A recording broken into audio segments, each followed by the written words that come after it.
On ne s'arrête plus, on ne s'arrête plus, je suis devenu totalement inarrêtable.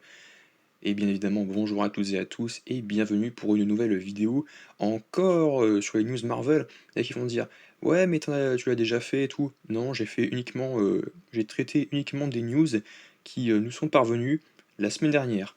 C'était une espèce de petit rattrapage. Voilà. Parce que j'étais un peu occupé, j'étais même pas mal occupé la semaine dernière. Mais maintenant, j'ai fait mon rattrapage et là maintenant on va parler des news qui sont tombées ces 2 derniers jours et on n'a pas le temps d'attendre, on n'a pas le temps de niaiser, on va en parler tout de suite, ça va spoiler. Même si encore une fois, il faut prendre tout ce qu'on dit avec beaucoup de recul. Du coup, on commence directement avec, on va parler de Avengers Doomsday et de Spider-Man Brand New Day surtout. Il y a pas mal de nouvelles qui sont super excitantes, je vais pas vous mentir. Il y a pas mal de nouvelles où vraiment on va limite sauter au plafond, si j'ose dire. Ah là là, mais quel nul quoi, franchement, sauter au plafond, sérieux, c'est tout ce que t'as trouvé, hein. Oh là là, mon dieu, oh là là, on est super excités, on est super hypés, wouhou! Oh là là, ouais, ouais, ouais, je suis dans le train, non. Bon bref, on va commencer, attention, spoiler, enfin oui, donc même si encore une fois, il peut y avoir des choses qu'il faut prendre avec des pincettes et du recul, encore une fois.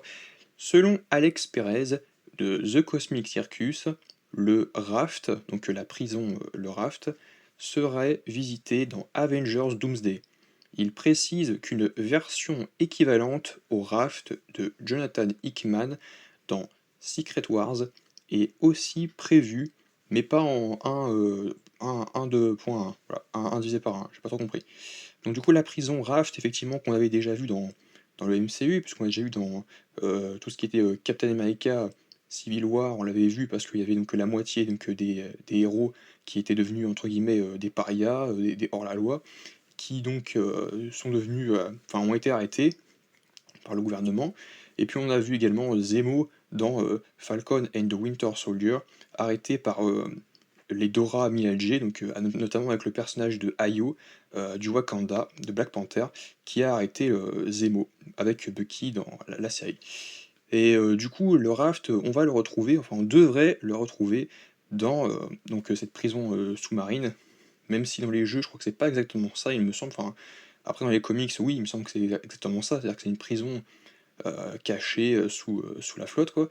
Mais on devrait le retrouver, et apparemment, ça s'inspirerait beaucoup donc de celle voilà, de Jonathan Hickman de Secret Wars de 2015. Mais bon, encore une fois, est-ce que ça veut dire qu'on verrait beaucoup de vilains, notamment parce qu'il y a pas mal de vilains. Il y a eu les grands vilains de Marvel ont été à un moment donné dans le raft. Donc est-ce qu'on verrait donc des vilains variants du multivers dans une autre version donc, de Marvel? Mais en même temps, je me pose la question, je me dis, mais quel intérêt pourrait avoir le raft à un moment donné dans le récit? Et surtout dans Secret Wars. Je vois pas trop, à part Battle World, est-ce qu'il y aura donc une version du raft sur le Battle World avec uniquement des super vilains et puis peut-être quelques égarés qui se seraient perdus quelque part dans le nouveau royaume de Doom. Donc peut-être qu'il y aura donc le raft d'un univers autre que le 616, autre que le raft qu'on a connu dans le MCU. C'est pas impossible, mais à part ça, je vois pas trop comment on pourrait avoir le temps de traiter le raft si c'est pas une version un peu. Si c'est juste un peu un élément du décor et que personne ne s'en sert dans Battle World. Sinon, c'est que ça serait dans Doomsday, mais dans Doomsday, ça ferait encore moins de sens parce que ça impliquerait que Doom irait directement chercher les personnages pour s'évader mais je trouve qu'on n'a pas le temps pour faire ça et je pense clairement pas que c'est ce que qu'on va faire. Moi, je pense que c'est surtout dans Secret Wars ou alors tout simplement que, bah, oui, que ça fait partie de Secret Wars comme l'île de Spider Island, comme une partie des dérivés de New York, comme pas mal de petits royaumes et il y aura pas mal de petites choses. Côté calendrier, Alex ne pense pas qu'il y aura de gros reports, des gros retards pour Spider-Man ou Avengers Doomsday. En gros, les films, bah, ne seront pas décalés. Parce qu'à un moment donné, zut, ils ont été pas mal de fois décalés, repoussés, avancés, donc maintenant ça suffit. Il n'y aurait pas d'univers où les Avengers seraient méchants, moins d'autres, mais d'autres groupes type Avengers pourraient apparaître en version corrompue. En gros, bah, c'est la subtilité de la formule, en fait, cette formule qui a été un peu, comment dire, un peu transformée on dit concrètement, il n'y aura pas de Avengers ou de héros méchants à proprement parler, mais peut-être qu'ils vont se laisser un peu embobiner par le Docteur Fatalis, comme il sait le faire, même si à l'époque de Stan Lee et Jack Kirby, dans les comics 4 Fantastiques notamment, avec Namor, c'est un peu grossier. C'est juste Namor qui est un peu perdu, il tombe sur le Docteur Fatalis, et on voit des cases où il fait oui, attention, et t'as l'impression en fait qu'il a un pouvoir hypnotique, qu'il est vraiment influent, et que bah, du coup, via son influence, il manipule et torture les personnages psychologiquement. Enfin, il, est, il a une influence et du coup, il les hypnotise et puis à la limite, il les envoûte. Et que c'est un peu lié. C'est un peu subtil parce que ça pourrait être lié à une forme de sorcellerie. D'ailleurs, justement, on sait qu'il aurait donc des origines en lien avec la sorcière Cynthia Von Doom. J'en ai parlé hier, notamment, ou il y a quelques jours. Et pour moi, ça peut être un lien. Ouais, peut-être que c'est juste qu'il a une influence et que des héros vont être amenés à se combattre l'un l'autre, alors qu'en réalité, aucun camp de héros ne serait vraiment mauvais ou vilain. Il serait juste corrompu. Mais pour moi, à ce moment-là, il y a peut-être les deux camps qui seraient corrompus, autant à un côté que de l'autre. Et du coup, il n'y aurait pas de méchant, parce que le vrai méchant, c'est celui qui est au milieu, à savoir Victor Von Doom. Mais malgré tout, il arriverait quand même à corrompre l'esprit des héros. En ce qui concerne le reset du MCU, ils ne réécriront pas tout. Environ 75 à 80% de la timeline sacrée actuelle sera conservée. Il s'agira uniquement d'effacer des détails gênants, de ressusciter certains héros vilains et de réajuster quelques événements mineurs. Ça, typiquement, c'est quelque chose qu'on avait beaucoup dit, enfin moi j'ai pas beaucoup dit, mais que d'autres en ont parlé, et moi dans mon coin j'en ai parlé uniquement en off avec des gens ou avec moi-même, quand j'étais en train de réfléchir à pas mal de choses, que je me posais, je me suis dit, typiquement, ça va être aveu d'échec sur aveu d'échec, en mode quoi? Ça ne vous a pas plu? Secret Invasion, Agatha, ça ne vous a pas plu? Ah bah on oublie, on va le refaire. Tant pis, on va le refaire, puisque ça va être d'autres univers qui n'ont pas spécialement vécu comme la timeline sacrée, le MCU. Ils n'ont pas forcément encore tout vécu. Thanos, même si Thanos, ça sert à rien de le faire parce que c'est déjà derrière et puis c'était réussi. Mais Secret Invasion, les Skrulls, ah d'accord, on va refaire ça, mais avec les Avengers cette fois-ci. D'accord? Ça fait clairement partie de ça, hein. Mais grosso modo, tout ce qui est Spider-Man, les nouveaux Avengers, les 4 Fantastiques, le gros des intrigues principales vont être sauvegardées, mais ce qu'ils sont en train de dire, c'est que bah, environ 25 à 20% des intrigues ou sous-intrigues ne vont pas être résolues, tout simplement parce qu'elles vont être peut-être potentiellement soit oubliées, soit recyclées. Et clairement, ça va être aveu d'échec. Ça veut dire que même si c'est pas explicitement dit, c'est pas impossible qu'il y ait deux trois intrigues qui soient donc réinterprétées avec d'autres versions des mêmes personnages, avec d'autres acteurs, etc. Mais encore une fois, peut-être que c'est moi qui interprète mal ces paroles, interprète mal ces propos, mais personnellement, c'est vrai que beaucoup de gens ont pensé à ça et ils vont se dire, bon, grosso modo, en fait, ça va être la continuité, mais avec tout un panel de héros qui ne se sont jamais rencontrés, qui viennent de différents univers. Il y aura des recasts, il y aura des nouveaux membres, notamment les X-Men, mais les 4 Fantastiques, grossièrement, avec les Avengers, grossièrement, resteront les mêmes, mais grossièrement, il y a pas mal d'intrigues qui pourront être renouvelées, et voilà. Même si c'est vrai que ça risque d'être un peu relou, même malgré le fait que pas mal de gens ne suivent pas forcément les séries, mais ils vont proposer d'autres formats, notamment, bah, après le premier exemple qui vient en tête, c'est Secret Invasion. Mais en même temps, c'est trop tard, ils ont déjà tout gâché, donc ça sert à rien de le refaire. Même si, encore une fois, ce n'est que moi qui interprète ça et qui donne un exemple concret, juste pour qu'on comprenne un petit peu de quoi il est question quand on parle du reset et de la réécriture de la timeline, enfin de la réécriture partielle de la timeline secrète de Marvel. Michael B. Jordan devrait jouer un variant de Black Panther dans Avengers Doomsday.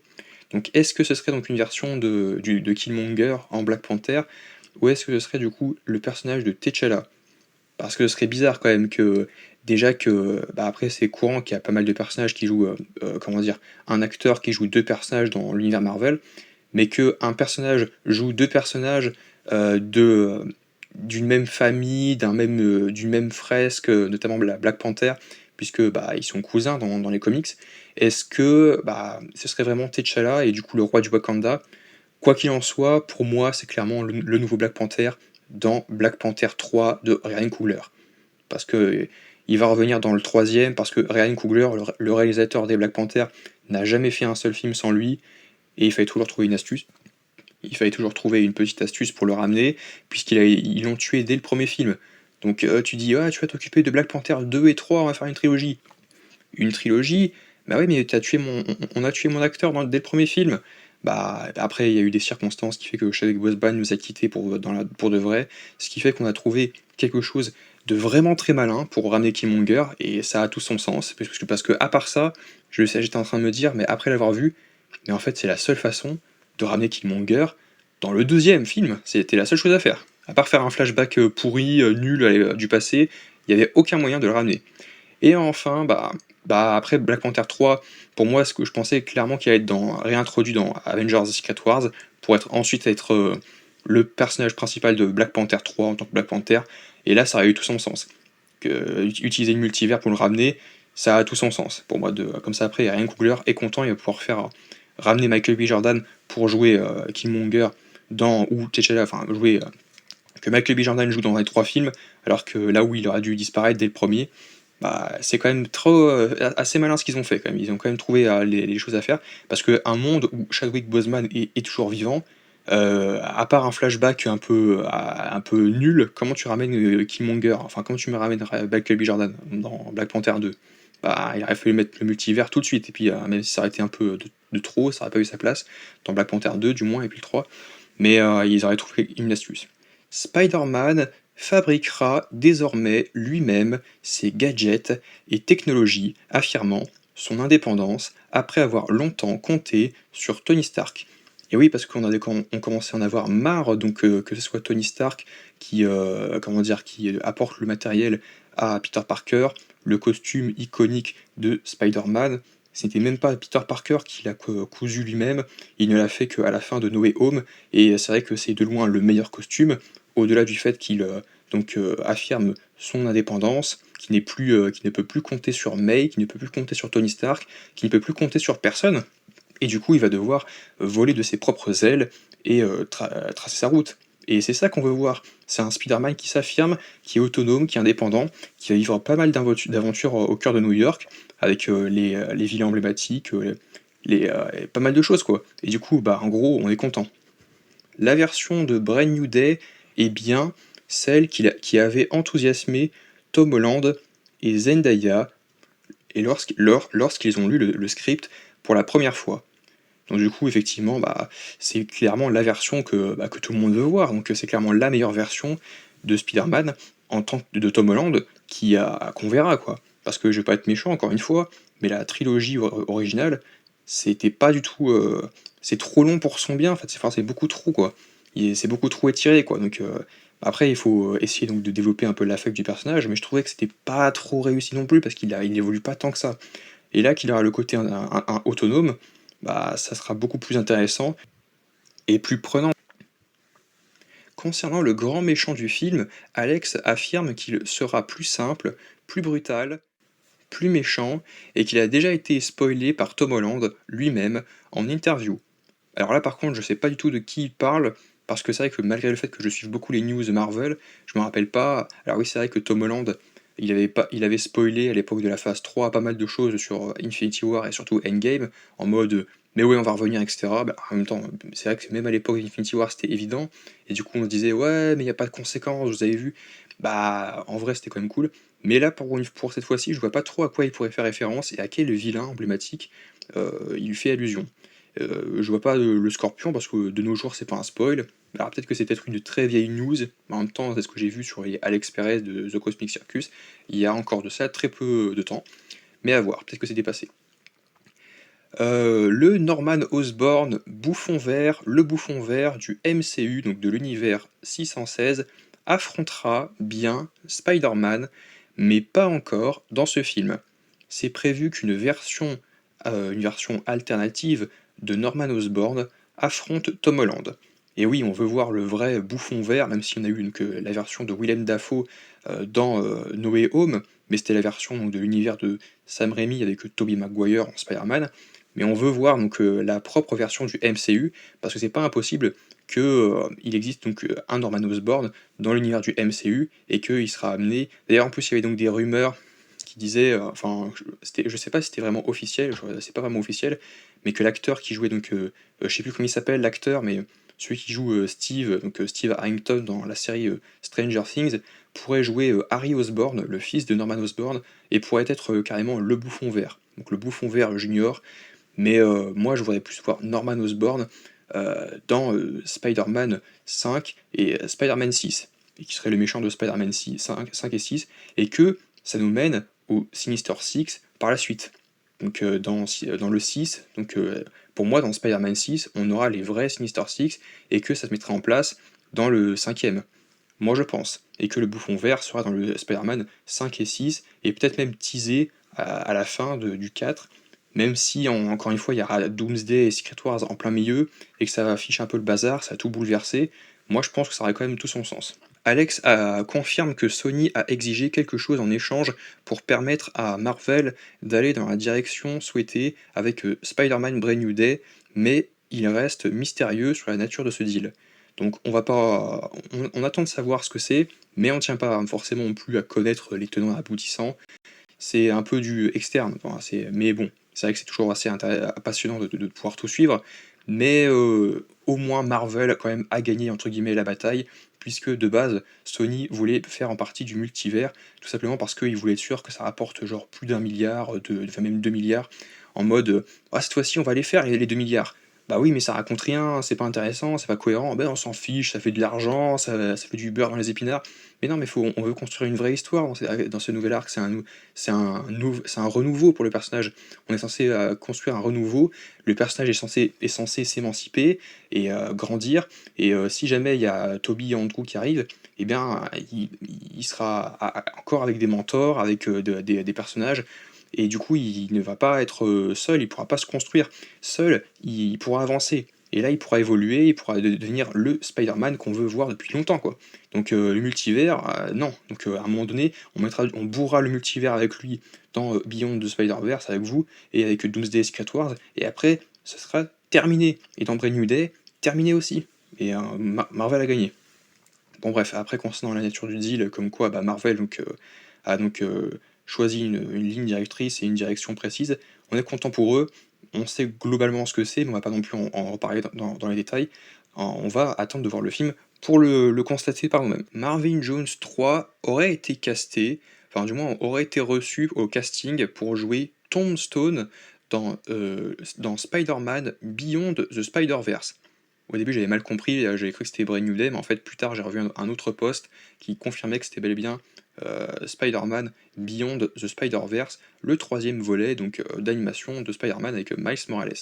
Et du coup, donc l'acteur devrait jouer donc Tombstone, donc du coup prêter sa voix pour jouer Tombstone. Donc il y aurait plusieurs méchants dans Beyond the Spider-Verse, comme il y aurait plusieurs méchants dans Brand New Day, notamment bah, évidemment bah, le personnage de Tombstone, qui devrait être un personnage un peu mineur, contrairement au Scorpion et puis d'autres personnages. Mais on parlait toujours donc d'un personnage féminin, il me semble, donc, qui serait la méchante, mais à voir. Le spécial consacré au Punisher servira à établir comment Frank Castle en est arrivé à sa situation au moment où commence Spider-Man 4 Brand New Day. Donc ça veut dire que ça va établir un peu le contexte et que techniquement ça va se passer à la fois après les 2 premières saisons de Daredevil Born Again, mais avant Spider-Man Brand New Day.